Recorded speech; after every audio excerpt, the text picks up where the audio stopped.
eu vou ler com você só um versículo, na verdade, a parte de um versículo. Lucas 5:6, diz assim a palavra do Senhor: isto fazendo, apanharam grande quantidade de peixe. Isto fazendo, apanharam grande quantidade de peixe. Curva a sua cabeça, eu quero orar por você. Espírito Santo querido, muito, muito obrigado, Senhor, porque nós estamos diante da Tua poderosa palavra. Senhor, a Tua palavra mesmo diz que foi através da Tua palavra que todas as coisas foram criadas. E através da Tua palavra, todas as coisas estão sendo sustentadas. Então tudo começou pela palavra. E tudo é a palavra. Passará o céu e a terra, mas a Tua palavra jamais passará. Por isso, Senhor, nós clamamos nessa noite em nome de Jesus, pela revelação da Tua palavra, pela revelação da Tua palavra. E como igreja nós declaramos, contra a igreja as portas do inferno não prevalecerão contra a palavra do Senhor. Ó Deus, nós declaramos a Tua palavra que diz que para isso o Filho de Deus se manifestou, para destruir as obras do diabo. Toda obra de engano, toda obra de distração, já está destruída pelo poder do nome de Jesus Cristo. Amém, amém. Se você crê na sua oração, aplauda bem forte o nome de Jesus.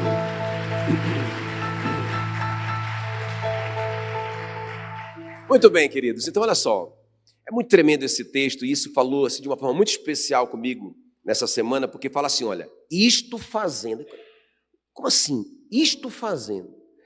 Apanharam grande quantidade de peixe. Então eu pensei assim, puxa vida, o que eles fizeram? Isto fazendo. Apanharam grande quantidade de peixe. Não é? Então, vocês conhecem essa história?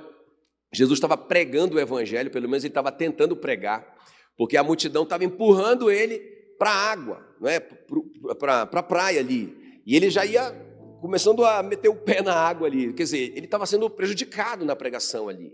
Então ele olhou e viu um barco que estava já parado ali, os pescadores descendo com as redes, e eles estavam com um semblante muito triste, derrotados mesmo, né? Quer dizer, eles fracassaram na pescaria deles, eles estão ali desistidos, e Jesus vê essa situação. O texto diz que Jesus viu aquela situação. Aí eu penso que Jesus pensou assim, bom, eu vou juntar duas coisas, né? Eu vou usar o barco como um púlpito, eu vou subir no barco e eu vou também abençoar esses caras. Só que eles não sabiam que eles seriam abençoados. Então Jesus pede permissão para subir no barco daqueles pescadores que fracassaram. Ele sobe no barco, pede ainda para que aqueles pescadores afastem o barco um pouquinho, não é? Para a parte mais funda. Então ele fica ali como se fosse um púlpito. Agora a multidão não consegue chegar perto dele, e ele consegue então pregar o evangelho ali, não é? Agora é muito interessante isso, se fala muito com cada um de nós, porque de certa forma todos nós somos pescadores. Alguns estão pescando sonhos, outros, né, até o Jonatas pegou uma oportunidade, agora pescou uma oportunidade lá em São Paulo, não é? Que Deus abençoe. Alguns estão atrás de saúde, não é? Alguns estão pescando, estão buscando alguma coisa pela sua família. Todos nós somos pescadores. Agora, irmãos, nós vamos aprender com esses homens aqui, porque fala aqui, isto fazendo, colheram uma grande quantidade de peixe. O que é que eles fizeram? Então, o meu tema aqui com você nessa noite é antes da pesca milagrosa. Amém, queridos? Dá um grito aí, antes da pesca milagrosa. Ou seja, o que aconteceu antes da pesca? O que eles fizeram antes da pesca para que eles tivessem uma pesca milagrosa, maravilhosa? Então, que é muito prático, muito simples, mas, irmãos, a gente às vezes negligencia essas coisas. Então, em primeiro lugar, vamos ver comigo. Eles colocaram o interesse de Jesus antes do deles. Então, a primeira coisa que eles vão alinhar aqui, eles vão alinhar o interesse deles com o interesse de Jesus. Amém, queridos? Então, o que acontece antes da pesca maravilhosa?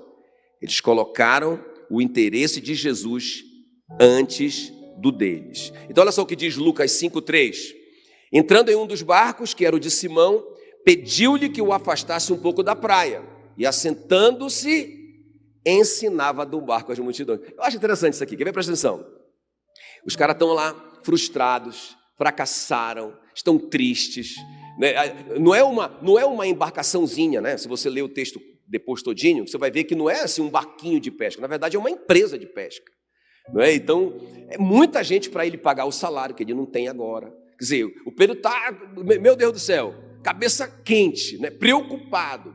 Aí olha só o que vai acontecer. Aí Jesus vai entrar no barco dele. Que maravilha! Já pensou Jesus entrando no seu barco? Já pensou Jesus entrando na sua casa? Meu Deus! O que a gente pensa logo? Milagre, né? Eu vou ser abençoado. Vai resolver meu problema. Então, a pesca que eu fracassei, vai acontecer alguma coisa muito boa agora. Mas Jesus entra no barco. E o que ele começa a fazer? O que ele começa a fazer? Fala aí, me ajuda aí. Eu vou ler de novo. Entrando em um dos barcos, que era o de Simão, pediu-lhe que o afastasse um pouco da praia. Eu acho que eles pensaram assim: opa, é agora que a nossa, né? É agora que vai ter um milagre.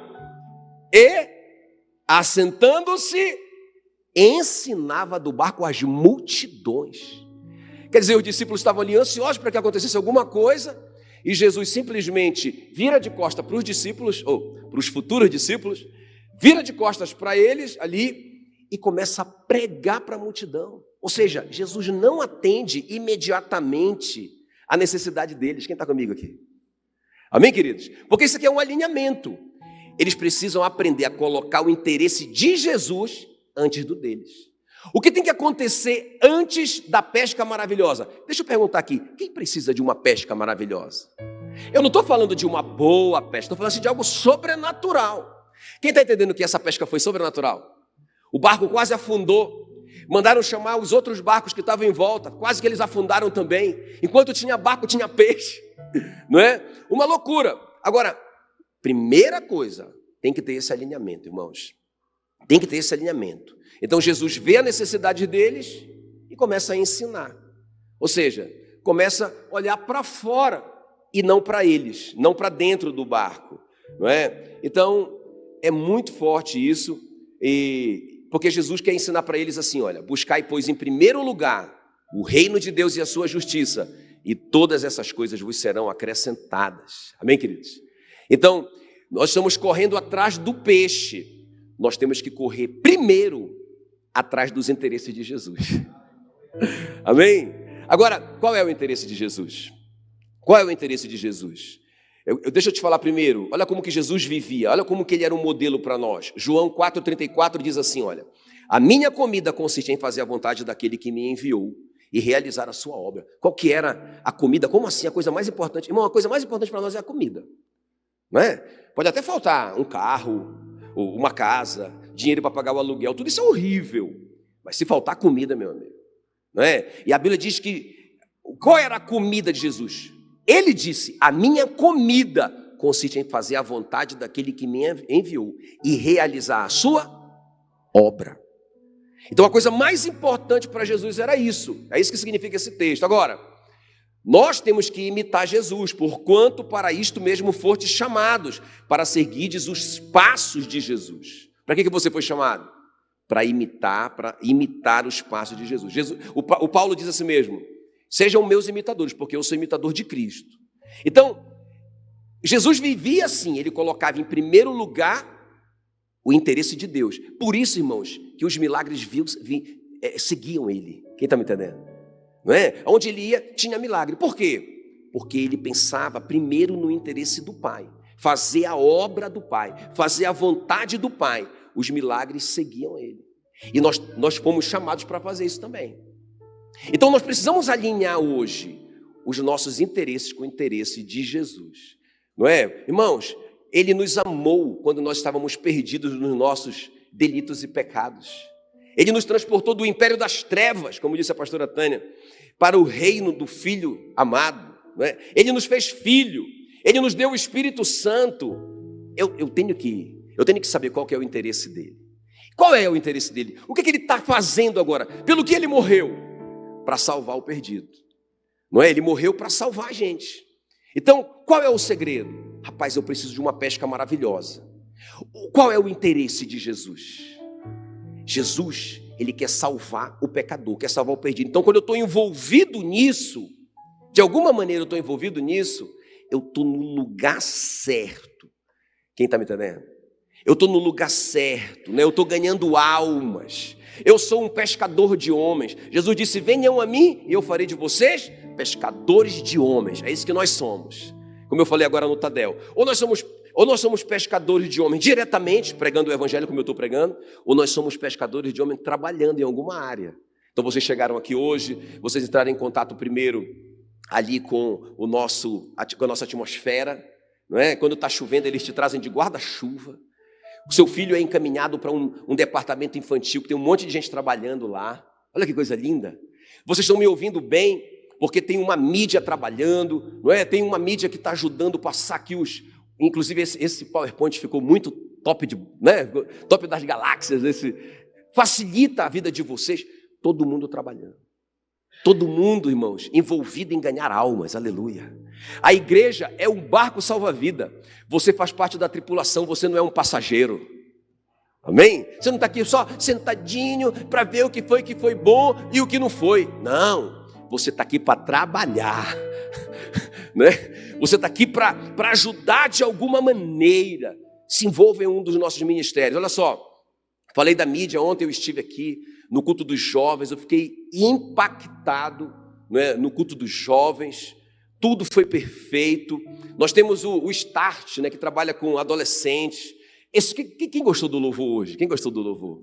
Né? Prepara a gente para a palavra, né, irmão? Prepara a gente para esse momento. Eu já falei do Kids, nós temos teatro e dança, atmosfera que trabalha com as pessoas ali quando elas chegam, Amor e Ação. Hoje cedo a gente passou lá no Amor e Ação, eu e a Amélia, bem cedinho, pegamos uma cesta, fomos socorrer uma família muito, muito, muito carente, porque vocês trouxeram cestas para doar, não é? Também eu coloquei aqui plantar bananeira. Sabia que tem um ministério de plantar bananeira na igreja? Como assim, pastor? É fazer qualquer coisa, irmãos. Fazer qualquer coisa para ganhar almas, não é? Eu contei de manhã que eu gostava de viajar de moto com a minha gata aí, ó, pensa, essa motoqueira top, não é? E aí eu conheci um pessoal uma vez que eles eram crentes e eles, qual era o ministério deles? Eles alcançavam esses motoqueiros malucos que usavam droga, que não sei o que mais. Rapaz, e eles começavam a andar com esses caras, os caras começavam a andar naquele grupo. Eles convertiam, eles pregavam o evangelho para esse pessoal. Eles paravam nesses postos de gasolina, onde estavam esses caminhoneiros. Eles faziam cultos ali. Rapaz, os caras estavam ganhando almas. Quem está me entendendo? Então é isso, irmãos. Sabe, eu quero uma pesca maravilhosa. Eu quero que algo aconteça de uma forma tão sobrenatural na minha vida. Tem que acontecer. Eu estou frustrado porque o rio está cheio de peixe. Eu tenho bons equipamentos, mas não pego nada. Quem sabe, está faltando alinhar os meus interesses com os interesses de Jesus. Quem sabe, eu estou vivendo a minha vida sem prestar atenção nisso. Irmão, só temos uma vida e logo ela passará. Somente o que for feito por Cristo permanecerá. Tudo vai passar, irmãos, mas as almas que você ganhou ou ajudou a ganhar. Porque se eu fizer um apelo hoje e algumas pessoas converterem, essas pedrinhas não vêm só para mim, vem para todos os trabalhadores dessa noite, aleluia, para todo mundo que está trabalhando hoje à noite, não é? Então, a primeira coisa é isso, a gente precisa fazer esse alinhamento. Deixa eu ver de novo aqueles que estão precisando de um grande milagre, de uma pesca maravilhosa na sua vida. Então alinhe os seus interesses com os interesses de Jesus. Segunda coisa, eles cultivaram intimidade com Jesus. O que aconteceu? Fazendo isto, colheram uma grande quantidade de peixe. Então eles alinharam os interesses deles com os interesses de Jesus. Jesus ensinou para eles: ei, primeiro o reino e a sua justiça, as demais coisas vos serão acrescentadas. Que ensino maravilhoso para eles. E eles aprenderam. Agora, a segunda coisa, cultivar intimidade com Jesus. Quer ver? Olha só Lucas 5:4. Quando acabou de falar, Jesus disse a Simão: leve o barco para um lugar onde o lago é bem fundo. Olha só. E então, você e os seus companheiros joguem as redes para pescar. Irmão, pergunta que cai na prova. Jesus podia realizar o milagre aonde eles estavam, sim ou não? Não é? Eles estavam na parte mais rasa. Porque Jesus tinha afastado um pouco para pregar. Agora já todo mundo foi embora, muitas pessoas foram abençoadas, muitas pessoas foram salvas, curadas. Agora Jesus se vira, agora é a vez de vocês. Vocês colocarem em primeiro lugar o meu reino. Vocês cederam o barco para mim. Vocês não ficaram correndo atrás só da bênção. Vocês me serviram. Agora eu vou servir vocês. Agora o que Jesus fala para eles? Vamos para a parte mais funda. Para que isso? Lembra na segunda multiplicação? O barco vinha chegando já bem pertinho da praia. O texto na linguagem de hoje fala que eles estavam a 100 metros da praia. E aí Jesus gritou lá da praia, porque Jesus estava assando peixe lá na praia. Jesus gritou: vocês têm peixe, vocês têm comida. Eles disseram: nós não temos nada. Aí Jesus falou: de lá, lance a rede do lado direito do barco. Eles não estavam conhecendo Jesus. Jesus estava ressurreto, não é? Na sua forma ressurreta, eles não reconheceram. Aí eles lançaram as redes e veio uma quantidade, 150 grandes peixes. Quase também o barco afunda. Um grande milagre na beira da praia. Quem está me entendendo? Então, Jesus não precisava que eles fossem para a parte funda. Então, qual é a pergunta? Por que ele mandou ir para a parte funda? Porque ele quer desenvolver intimidade com os discípulos. Porque aquele relacionamento estava começando. Eles nem eram discípulos ainda. Agora que o Pedro vai dizer: mestre, afasta-te de mim, porque eu sou um pecador. Eles nem se conhecem direito ainda. Eles estão se conhecendo. Então Jesus quer dar uma volta com eles. Jesus quer passear com eles. Jesus quer conversar com eles. Vamos para a parte mais funda, não é? Aí o Pedro: não, aqui tá bom. Vamos para a parte mais funda. E aí, nessa viagem, Jesus vai conversando com eles, com Pedro, com Tiago, com João, com outros que estão ali, e vão batendo papo, e vão se conhecendo. Sabe, irmão, intimidade é a chave. Amém, queridos? Intimidade com Jesus é a chave. Jesus tira eles dali daquele meio dos bares. Pensa, eram pescadores acostumados a descer, ainda mais que eles estavam frustrados. Eles podiam beber ali, talvez as mulheres estavam ali no porto, não é? Jesus tira eles ali daquele contexto de mundo, leva eles para ficar só com Jesus, tira eles do meio do barulho, do meio da multidão, para que Jesus tenha intimidade com eles. Agora, outra pergunta: Jesus fez milagres para pessoas que não tinham intimidade com ele, sim ou não? Sim. O Bartimeu chegou lá: Jesus, filho de Davi, tem compaixão de mim. E ele foi curado. Ele não teve intimidade, mas, irmãos, é interessante isso. Eu quero um milagre na minha vida. Eu quero a pesca maravilhosa, mas eu quero Jesus junto comigo. Eu não quero só o milagre. Sabe, igual o Moisés. O anjo falou para ele: Moisés, eu vou mandar um anjo na tua frente. Eu vou vencer os teus inimigos. Eu vou suprir tua necessidade no deserto, mas eu não vou contigo. Então Moisés diz: então, nada feito. Se o Senhor não for, não me faça subir daqui. Não me interessa nenhuma bênção, nenhum milagre, se a tua presença não for comigo. Não é? Até lá em Salmo 106 tem um versículo que eu tenho temor dele, que diz assim: olha, concedeu-lhes o que pediram, mas fez definhar-lhes a alma. Concedeu-lhes o que pediram, mas fez definhar-lhes a alma. Qual é o contexto aqui? É quando os filhos de Israel estão no deserto e começam a reclamar do maná. Eles querem carne, estão cansados daquele maná vil que eles falam. Não queremos mais esse maná vil, queremos carne. E aí Deus concedeu-lhes o pedido, mas fez definhar-lhes a alma. Eles têm o que eles pediram, mas eles não têm Deus junto com eles. Quem está me entendendo? A bênção do Senhor enriquece, e com ela Ele não traz desgosto. Eu quero a bênção do Senhor com o Senhor junto comigo. Amém, queridos? Eu falo assim, que eu quero ser tão próspero quanto generoso. Eu quero que a minha prosperidade cresça à medida que eu cresço em generosidade. Porque, irmão, se a gente crescer mais em prosperidade do que em generosidade, a gente vai virar avarento. A gente vai amar o dinheiro. E o amor ao dinheiro é a raiz de todos os males. Quem está me entendendo? Então, Jesus, antes de fazer o grande milagre na vida deles, vai dar um ensino para eles. Eu quero ficar com vocês.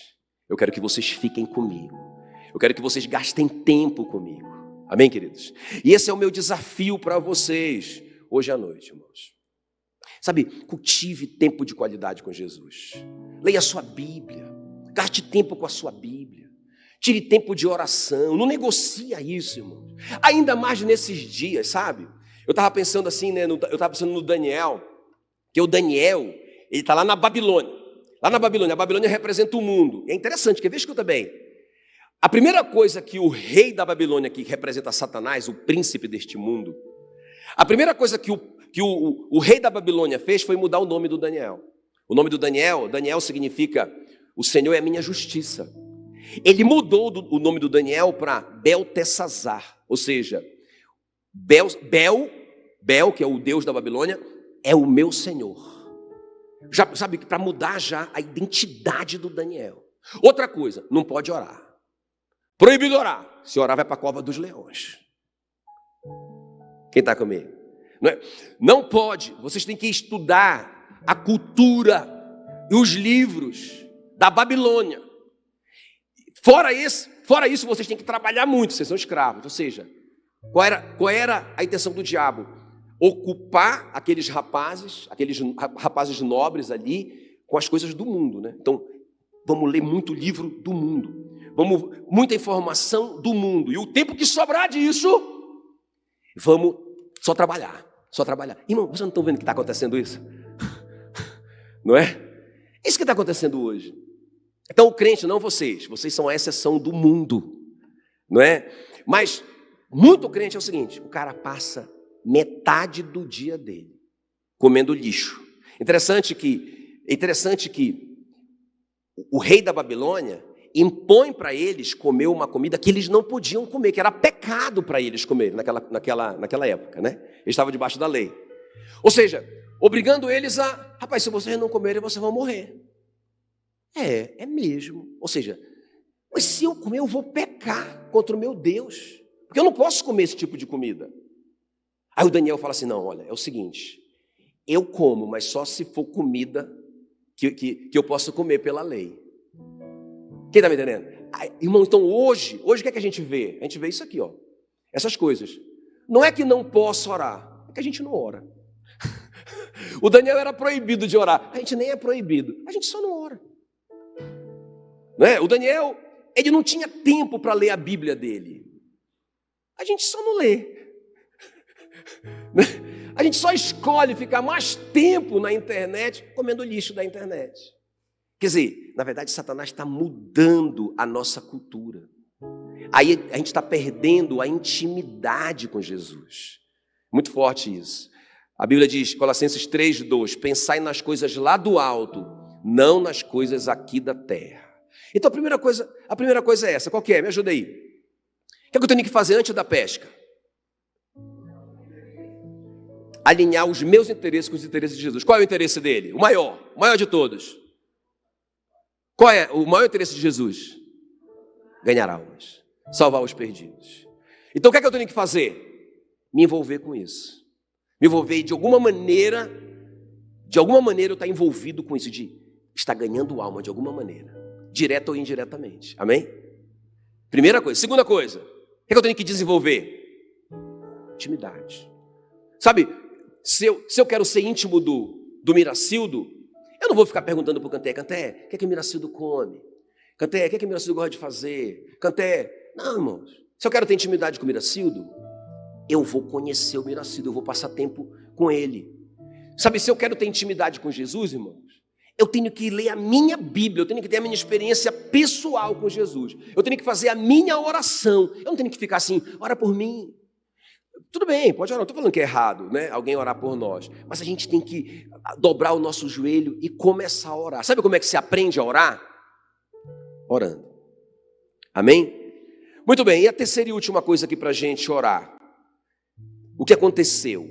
Fazendo isto, eles escolheram uma grande quantidade de peixe. A terceira coisa, obediência. Obediência. Eles alinharam o interesse deles com o de Jesus. Amém, queridos? Eles desenvolveram intimidade com Jesus e eles obedeceram a palavra de Jesus. Olha o que diz aí Lucas 5:4. Lançai as vossas redes para pescar, disse Jesus. E no 5, versículo 5, eles responderam: nós não pescamos nada, passamos a noite toda pescando, não pescamos nada, mas sob a tua palavra lançarei as redes. Qual é o desafio aqui? Qual é o desafio aqui? Irmãos, cadê aquelas pessoas que precisam de milagre em alguma área da sua vida? De uma pesca maravilhosa. Então preste bem atenção aqui, ó. Eu preciso verificar o que a palavra de Deus diz a esse respeito, nessa área da minha vida, não é? Então o problema do Pedro e os seus sócios, qual que era? Falta de peixe. E Jesus deu uma palavra específica. Quais foram as palavras de Jesus? Parte mais funda, lançai as redes. Então qual é a palavra de Jesus para a minha necessidade? Qual é a sua necessidade? Não precisa me dizer. Aonde é que está faltando peixe? Aonde que você está se sentindo frustrado? Aonde que parece que não está fluindo, não está rolando? Então você precisa saber o que a palavra de Deus diz a esse respeito. Você só vai saber disso estudando a Bíblia, não é? Como eu disse no começo, por meio da tua palavra, Deus fez todas as coisas, e nada do que existe foi feito sem a palavra. Olha só. E Hebreus 1:3 diz: Jesus está sustentando todas as coisas pela palavra do seu poder. Então, irmão, é muito interessante isso aqui, ó. Presta atenção.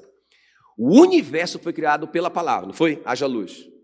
E o universo, todo o movimento do universo está sendo sustentado pela palavra, é o que a Bíblia diz. Impressionante, né? Que esses planetas não se chocam, não é? Eles não saem da órbita deles. Pensa uma loucura, irmãos. São milhares e milhares de galáxias, não é? Nós só somos uma galáxia, a Via Láctea. É composta por milhares de sistemas solares. São milhares de galáxias. Que loucura isso, né? O Sol, o nosso Sol é uma estrelinha de quinta grandeza, né? Imagina, né? A maior estrela. Irmãos, é uma loucura isso. E tudo organizado, tudo sustentado pela palavra. Então, qual que é o segredo? Uma frase do Spurgeon explica bem isso. Quer ver? Olha só, eu quero ler com você. Agindo em conformidade com a palavra, entramos em alinhamento com todas as forças do universo. Uau! Uau! Entende? Então, toda essa força que está fazendo tudo girar, né, que nos dá oxigênio, que mantém a vida, toda essa força monstruosa. Sabe, quando a gente está em linha com a palavra, a gente está em linha com essa força. Quando a gente sai da palavra, em alguma área da nossa vida a gente está em desobediência, irmãos, a gente sai dessa órbita, começa a dar tudo errado. Então, o Pedro não estava alinhado com a palavra. Ele não estava alinhado com a palavra, ele estava se esforçando, ele passou a noite toda pescando. Tem muita gente se esforçando demais, mas não está alinhado com a palavra de Deus. Quer ver um exemplo? Só para a gente terminar, um exemplo. Finanças. A história aqui é uma história de milagre financeiro, vamos aproveitar, finanças. Então, imagina, irmão, a pessoa está lá, sofrendo financeiramente. Mas o que a palavra de Deus diz sobre a vida financeira? Por exemplo, a palavra de Deus manda a gente simplificar, não é? O apóstolo Paulo ensina: tendo sustento e com que nos vestir, estejamos contentes. Mas a gente não fica contente, então o que a gente faz? A gente troca o celular sem poder. A gente troca o carro. A gente financia um carro e paga 3. A gente não precisava fazer isso, porque dava benzinho para a gente ficar de ônibus, né? Com o dinheiro que a gente tem na conta. Eu não dou conta de comprar um carro, eu dou conta de comprar uma bicicleta. Ah, mas uma bicicleta? Está todo mundo de carro na igreja. Quem está comigo aqui? Né? Então, irmãos, aí o que acontece? A gente não simplifica. Então, a Bíblia manda simplificar. Por que a Bíblia manda simplificar? Ou seja, o que é simplificar? É viver abaixo do padrão que a gente tem, não é? Se eu dou conta de ter uma Mercedes, eu vou ter um Corolla só, não é? Para sobrar dinheiro. Porque qual é o objetivo de simplificar? Diga, sobrar dinheiro. Diga, sobrar dinheiro. Por quê? Porque a Bíblia manda a gente guardar dinheiro. Pastor, a Bíblia fala, Provérbios 21:20. O homem sensato tem o suficiente para viver na riqueza e na fartura, mas o insensato não tem, porque gasta tudo que ganha. Não é? Então, na verdade, o cara, por que ele não está pescando nada na vida financeira? Por que ele está frustrado? Por que ele está endividado? Não é azar, irmãos. É porque ele se desconectou com essa força que move o universo. E aí ele está à deriva, ele está em órbita. Ele está perdido no espaço, ele tem que voltar. Interessante. Então a Bíblia manda simplificar para quê? Para quê mesmo? Olha para mim. Para quê? Para guardar, para sobrar. Obrigado, para sobrar. Sobrar para quê? Para quê? Para guardar. Guardar para quê? A Bíblia manda investir. Pastor, a Bíblia manda investir? Manda. Leia a parábola dos talentos. Para um recebeu 1 talento, que são 60 quilos de ouro. O outro recebeu 2 talentos, que são 120 quilos de ouro. O outro recebeu 5 talentos. Esse cara ficou milionário, bilionário. Não é? Mas interessante, eles receberam. E o que aconteceu? O Senhor volta ali, o Senhor deles volta ali para prestar conta com eles. E ele honra o que multiplicou os 2 talentos. Não é? E ele diz: servo bom e fiel. Foste fiel no pouco, sobre o muito eu te colocarei. Entra no gozo do teu Senhor. Olha só. Aquele que tinha 5, ele disse, mesma coisa, servo bom e fiel. Foste fiel no pouco, sobre o muito eu te colocarei. Entra no gozo. Mas aquele que só guardou, irmão, recebeu uma bronca. Ele disse, servo mau e negligente. Meu Deus do céu, é muito forte isso. Mau e negligente. Só porque o bichinho não invertiu. Quem está comigo aqui? Amém, queridos? São os princípios da multiplicação dos pães, né? Jesus agradece por 5 pãezinhos e 2 peixinhos. Simplificou. Não é? Ele manda guardar o que sobrou. Olha só, que coisa tremenda. Não é? Mas por que aconteceu o milagre? Porque alguém doou. É outro princípio. O cara está todo quebrado financeiramente. Como vai a vida de doação dele? Como vão os dízimos, as ofertas dele, ou então as esmolas para os pobres? São princípios da Bíblia. Tem alguém me entendendo aqui ou não? Então, irmão, qual é a área da sua vida que está escassa, que está precisando de milagre? Precisa alinhar com a palavra de Deus. Ah, meu casamento está uma bagunça, pastor. Não é? Aí eu já fiz tanta campanha por esse casamento. Beleza, pode fazer, eu não estou dizendo que está errado. Beleza, pode fazer. Mas, irmãos, enquanto não alinhar com a palavra, não vai consertar. Olha o que a Bíblia diz, por exemplo, sobre o casamento. A Bíblia diz assim, marido, ame a sua esposa, como Cristo amou a igreja, e a si mesmo se entregou por ela. Esposa, respeite o seu marido. No mesmo versículo. Eu nunca me esqueço de um colega meu de trabalho, né, que falou assim para mim, ele me chamava de irmão, falou assim, irmão, me mostra, ele entrou com raiva lá no laboratório, ele entrou com raiva e disse, irmão, me mostra aí onde é que está escrito na tua Bíblia, que a mulher tem que obedecer ao marido, porque a mulher dele estava indo na igreja, e ele queria usar a Bíblia, não é, para colocar a mulher no eixo. Aí eu falei, tá, eu sei onde está, eu vou te mostrar. Aí eu abri a minha Bíblia em Efésios 5:33, que começa assim o versículo, marido ame a sua esposa como Cristo amou a igreja. Ele disse, não é esse aí não. Olha aí, né? Eu disse, é esse sim, quer ver? É a continuação, olha. É no mesmo versículo, ó. Marido ama a sua esposa como Cristo amou a igreja, não é? E assim mesmo se entregou por ela. Esposa, respeite o seu marido. Ele ficou quieto. Aí ele perguntou, mas não tem um só da esposa? Eu disse, não tem. Tá junto. Ou seja, ele ficou frustrado porque ele não ia poder usar esse. Porque para ele usar esse, ela ia dizer, pois é, mas tu tem que me amar como Cristo amou a igreja. Não ia servir para ele.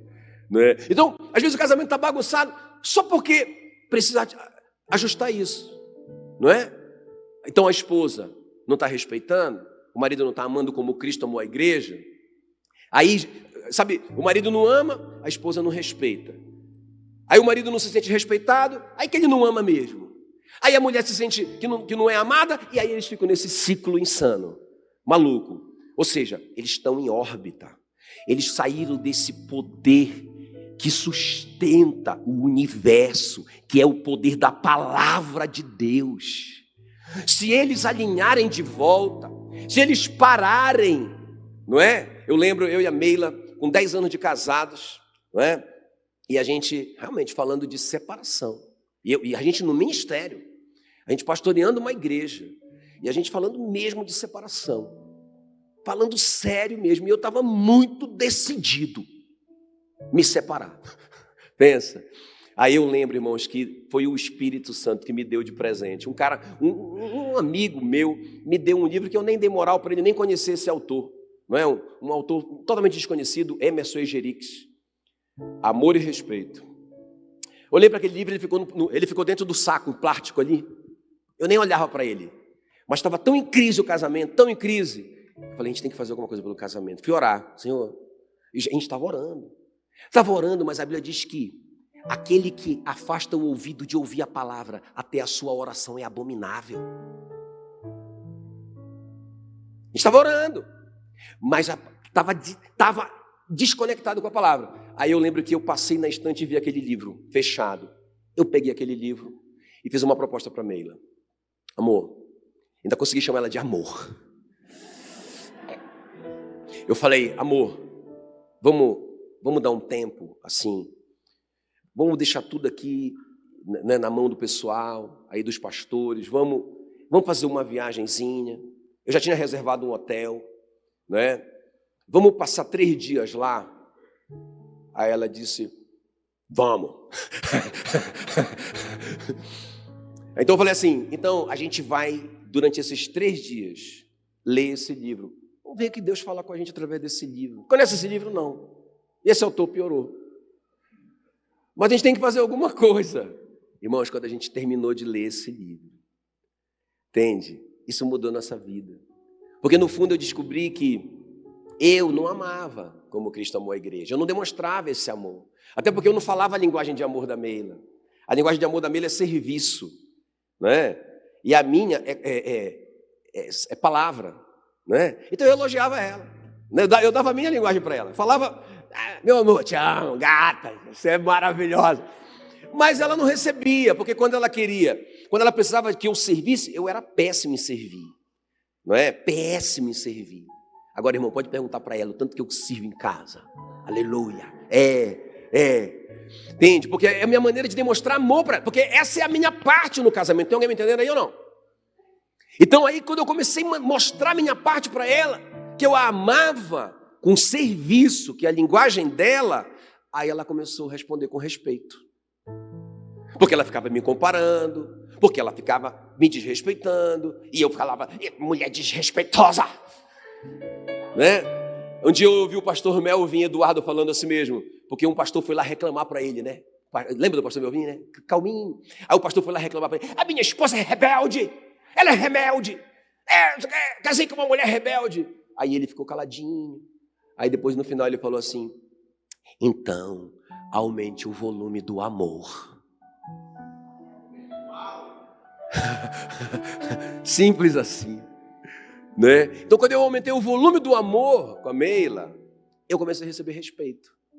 E quando eu comecei a receber respeito, porque respeitar é dar o devido valor, quando ela começou a me tratar como sacerdote, como líder, não é?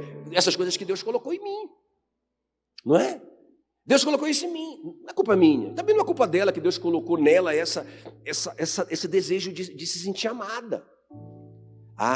Então, irmãos, a gente entrou num ciclo, aleluia, voltamos para a órbita do poder, entende? E aí a gente entrou naquela órbita onde tudo se mantém funcionando perfeitamente, glória a Deus. Quem está me entendendo? Amém, queridos? Então é isso. Quem precisa de um grande milagre, fique em pé no seu lugar. Fique em pé no seu lugar. Vem cá, ministério de louvor comigo.